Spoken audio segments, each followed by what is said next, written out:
চলেন আমরা বাংলাদেশের একদম বিখ্যাত সেলিব্রিটি টুরিস্ট ব্লগার তার একটু দেখে আসি, তার একটা ভিডিও দেখে আসি।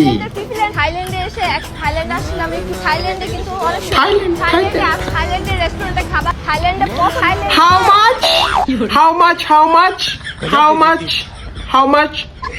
হাউ মাচ গুলিস্তানের দিকে বাংলা ইংলিশ শিখা গেছে 150 টাকার ইংলিশ, জাইঙ্গা 150।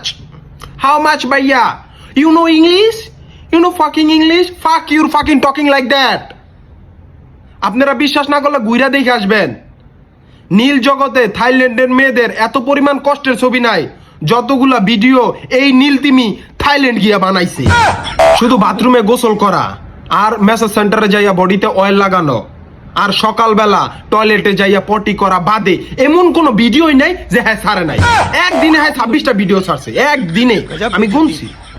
যদিও আমি অনেক ব্যস্ত, সারাদিন ঘুমাই থাকি, কিন্তু এটার লিগে আমার কাম আছে, এটা আমার গন্তব্য। কারণ হ্যার বরার লিগে আমি অল টাইম রেডি। কথা বোঝেন নাই? হ্যার জামাইর লেখা গেছে থাইল্যান্ড।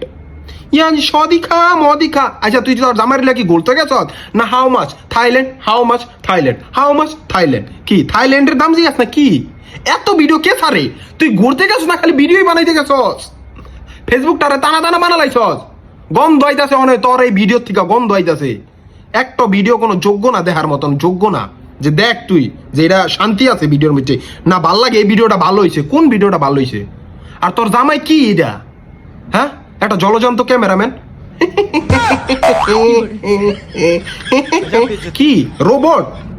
ভাগ্যিস পায়ের তলায় মাছ গেছে, নিচের তলায় যায় নাই, নাইলে মাছ অ্যাকুরিয়ামে ঢুইকা যাইতো। তারপর প্রচন্ড বাতাসে কাপড় খুলে যাওয়ার অবস্থায় বুক চেতিয়ে আবহাওয়া সংবাদ পাঠ, তারপর প্লে উইথ টাইগার্স। দূর মিয়া, যা ভাবতেছেন তা না, এই টাইগারও জুনিয়র সাকিবের মতন গলা কাটা। আর 3 মাসের ইংলিশের কোর্স মাত্র 7 দিনে শেষ কইরা থাইল্যান্ডে গেছে ঘুরতে। এই জন্য কথায় কথায় হাউ মাছ। 100টা ইংলিশ কইলে 90টা খালি how much how much how much. আপনাদের মনে হইব যে থাইল্যান্ডের জাতীয় মাছ হাউ মাছ। মালে আসেন, যারা যারা ভবিষ্যতে থাইল্যান্ডে যাইবেন তারা দয়া কইরা ওদের 2 কপি ছবি প্রিন্ট কইরা রাইখা দিবেন। থাইল্যান্ডের ভিসা পাসপোর্ট কিছুই লাগবো না, অগো ভিডিও দেখাইলেই চলবো। মানে এমনটা মনে হইতাছে আর কি। গ্যাসোস ঘুরতে ঘুরবি, মজা মজা করবি, কম দামি গাঁজা গুজা পাইলে খাইয়া চিপা যায় পইরা থাকবি, শরীর ব্যথা হইলে স্পাম মেরা ছোটরে বড় করে নিয়ে আসবি, না মানে দরকার হইলে সার্জারি করে নিয়ে আসবি। আর টাকা দরকার হইলে ব্যাংককের রাস্তায় রাতে হট কাপড় পইরা 300 বাদ কইরা কামাবি। সমস্যা কি? মানুষের কি আর খাইলে কাম নাই রে? তখন নাশকতা দেখানোর লিগে কি মানুষ ফেসবুকে আহে? হ্যাঁ, গোল দুনিয়াটারে তোরা যেমন খুশি তেমন কইরা আটার গোল্লার মতন একদম কোন ইচ্ছা বানা লাইছস। শয়তানের বাচ্চা, শয়তানের দলেরা, মারানির বাচ্চা মারানি।